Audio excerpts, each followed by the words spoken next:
Welcome back to Laws of the Land. If you're new here, hit that subscribe button to help grow the channel and stay informed on the most intriguing cases where crime meets the law. We break down real-life investigations, uncover the legal violations, and explain what justice looks like in Kenya. Today we're diving into a shocking and heartbreaking case, the disappearance and murder of Lucy Wamaitha. What started as a simple work trip turned into a chilling mystery that exposed corruption, betrayal, and a possible cover-up. But beyond the tragedy, we ask, what does the law say? What crimes were committed, and what punishment awaits the guilty? Lucy Wamaitha was a dedicated professional working for an NGO. On January 16, 2025, she set off for a work trip from Thika to Meru with her 29-year-old boss. It was supposed to be a routine assignment, visiting project sites in Embu, Chuka, and Meru. Throughout the day, she kept in touch with her mother, Nancy Mungai, updating her on her movements. But by 7 p.m., Lucy's phone went silent. 2 hours later, her boss's phone also became unreachable.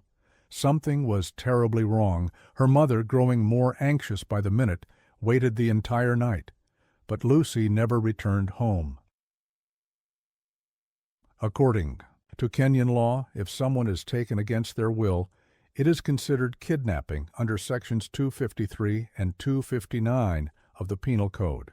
If convicted, the offender faces up to 7 years in prison. If the kidnapped person is harmed or killed, the punishment can be life imprisonment or worse. When questioned, Lucy's boss claimed that after their trip they had returned to Thika and that she had asked to be dropped off near Gatumeni. But her mother wasn't convinced. Lucy had never mentioned any plans to stop elsewhere. She always informed her family of her whereabouts. So where was she?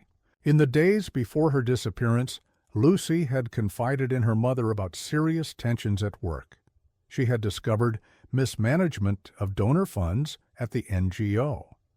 Under Kenya's Anti-Corruption and Economic Crimes Act 2003, fraud or misuse of public or donor funds carries a penalty of up to 10 years in prison and a fine equal to double the amount stolen. Could it be that Lucy had uncovered something too dangerous? Did she know too much? With Lucy missing, her family reported her disappearance to multiple police stations.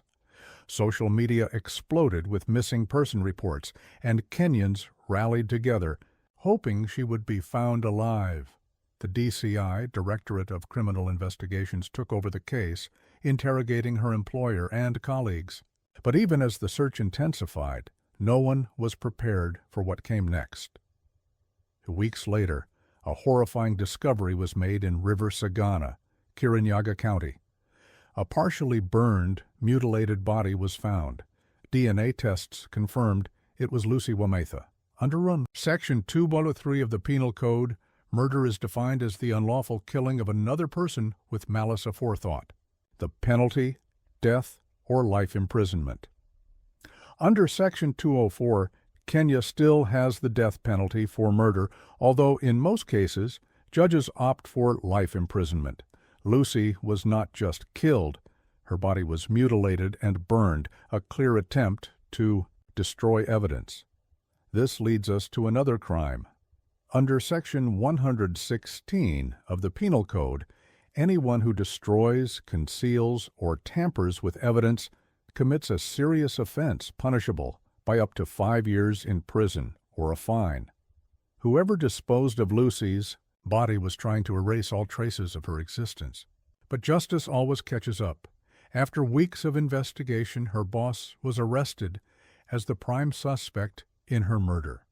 As the case proceeds in court, he faces multiple charges, including murder, Section 203 and 204 of the Penal Code, punishable by death or life imprisonment. Kidnapping, Section 259 of the Penal Code, carries a sentence of 7 or more years in prison. Tampering with evidence, Section 116 of the Penal Code, punishable by up to 5 years in prison. Fraud and corruption, Anti-Corruption and Economic Crimes Act 2003. If linked to the financial scandal, could result in up to 10 years in prison and heavy fines. Failure to report a crime. Section 392 of the Penal Code. If others knew about the crime and stayed silent, they could face up to 5 years in prison. This case could set a legal precedent for workplace safety, whistleblower protection, and fraud investigations in Kenya. Lucy Wamaitha's story is one of betrayal, crime, and injustice. But it is also a wake-up call. Workplace corruption must be exposed. Whistleblowers need protection, and the law must be enforced to ensure that justice is served. As we follow this case in court, one thing is clear: justice for Lucy is justice for all. If you learned something from this case, hit that like button and subscribe for more content where we break down crime, justice, and the law. And remember, knowledge is power. What do you think? Should Kenya strengthen its whistleblower protection laws? Should murder still carry the death penalty? Let's discuss in the comments below.